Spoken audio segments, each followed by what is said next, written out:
was the highest tide of this year. It's 2.865, which is very high.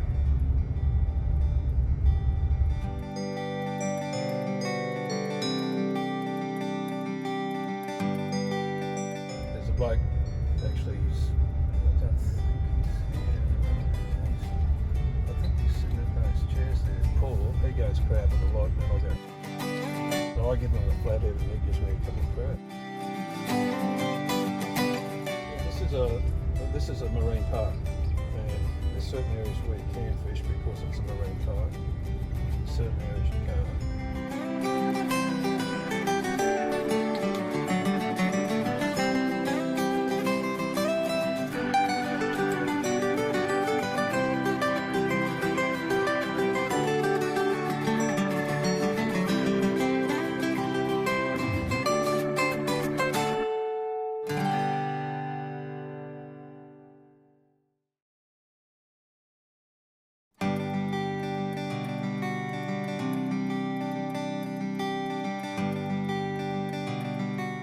So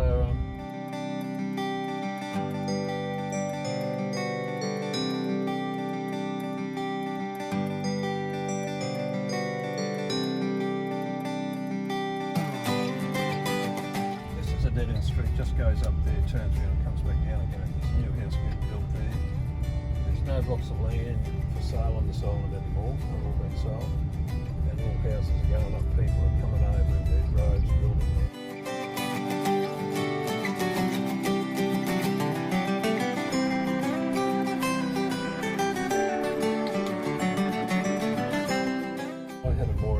Sold it to a mate of mine.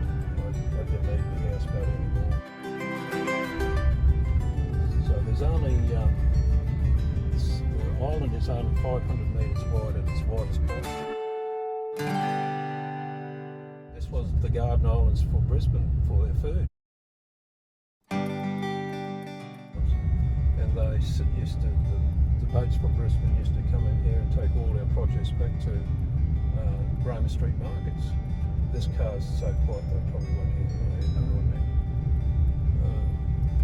anywhere along here you can fish, just beautiful flathead. There's a lot of water to catch flathead. 1 foot of water, 2 foot of water, you catch them. We've got a helicopter pad here, so if anyone's got head injuries or severe injuries, they take them off with the helicopter. And there's a community park just behind that skip there. I'll show you when we come back down the other way. And any dumping you want done, just dump it here. We go into the skip bin or white is there, and the truck comes over every week, collects it and takes it off. Doesn't cost you any money at all. So if you've got any rubbish, you just put it down there. So you don't get charged for that at all. So this is called the Esplanade. It comes to a dead end just up here, which I'll take you down there to show you some of the nice houses here.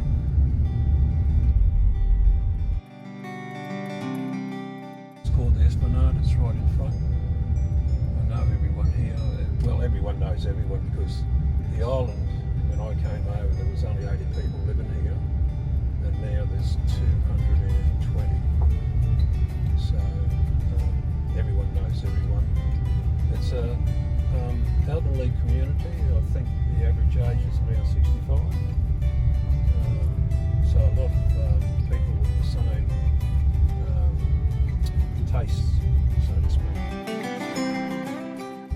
They like their peace and quiet, tranquility of the place. We've got no shops on the island because when they actually want to put in a shop around the jetty, partition and said no, we need no shops here at all. Because all you have to do is hop on a ferry, which is free, go across there. If you're travelling inter-island, it doesn't cost you a cent. You just go across to Macleay, walk up the hill, and there's an IGA.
close community. So yeah, anywhere along these mangroves here is always good fishing. You just got to cast out past the mangroves, but I can take you to a few spots. Show you. Yes, there are special places because after many years being on the island, I sort of know where and what time of year to put the crab pots in. And it's advisable that you get some advice before you do any crabbing. But yeah, mud crabs here, like I've got photographs of huge mud crabs that we've caught and taken down the beach, cook them up and everyone can join in. And you know, if you go to the mainland and buy a mud crab, they cost like $50, $60. We catch them and probably get about 6 of them. So what we have mud crabs this afternoon down the beach with a few beers, invite a few friends down.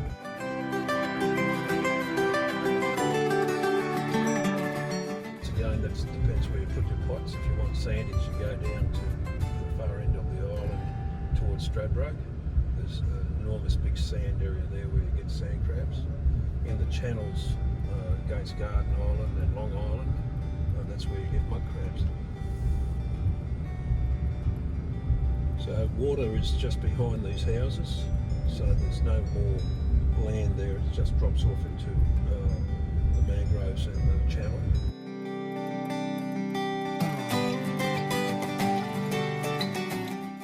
Because of our recent rains, we've got probably about 4 inches in the last 2 weeks. The mozzies have come out, but there's ways to deal with them. All there. I'll go back a bit.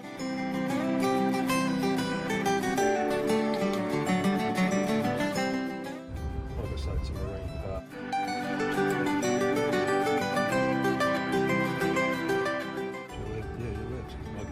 There's certain areas where you can't fish, certain areas you can't put mud. That's Russell Island just there. So we've got a channel between us and Russell Island.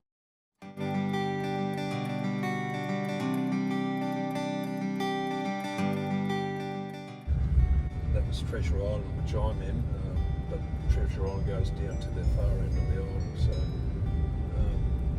if you're walking the island at all, there's a set of stairs here as a shortcut. I'll just show you when we turn the corner here.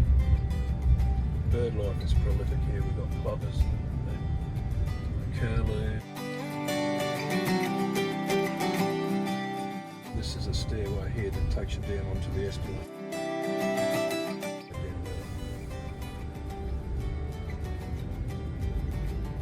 Yeah, we've had fantastic time here. You know, took a year, actually a year and a half to build the house. It's the highest house on the island. And I had it built, I'm an owner builder, and I just delegated all it. It's under my own design. I copied off another design and got those people to approve my plans if I still deal with them as far as getting the steel and the glass and everything over. It's quite beautiful. In actual fact, the toilet's got a picture of the Queen, the Queen in the toilet. And swings and stuff for the kids. Yeah, this is our fire shed and community shed and garden. We've got people that look after the gardens there, and you can go down and pick tomatoes or onions whenever you want. They don't cost you anything. They put more garden beds in here. Just grow fruit and veggies, and we can go down there and get them if you're short. So, you know, they have beautiful pumpkins. Early this year, we short a pumpkin was absolutely beautiful taste. This is all volcanic soil. This is the lowest part of the island here. This is the lowest part.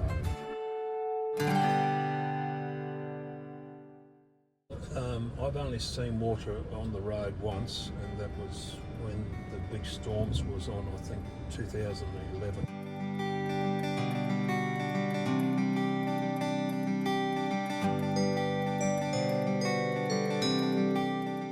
So this is, you can see how beautiful and big these trees are. They sort of people on the island. Not so much green. Yeah, they're greenies. They don't approve of you cutting down any trees unless you've got a permit. That's why it's so green. Most of the trees here on the island are natives. There's hardly any sort of trees whatsoever. All these blocks of land that were sold, they're all sold now. People have bought them up over Christmas. I think there was about 40 blocks that were sold on different islands, but there's none left on this island at all.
Sides of this island. It's a long, skinny island.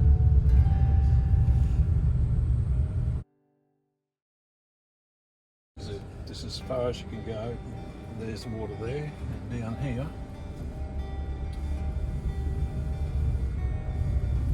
just behind that telegraph pole down there, that's the waterway there to Russell. We got a 2 underground rivers flowing here. One's down the back of my place we can easily tap into. It's only, I think it's about 8 foot down, 9 foot down.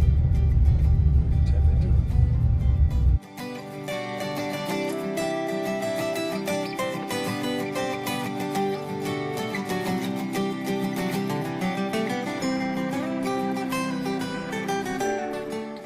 So if you walk down there,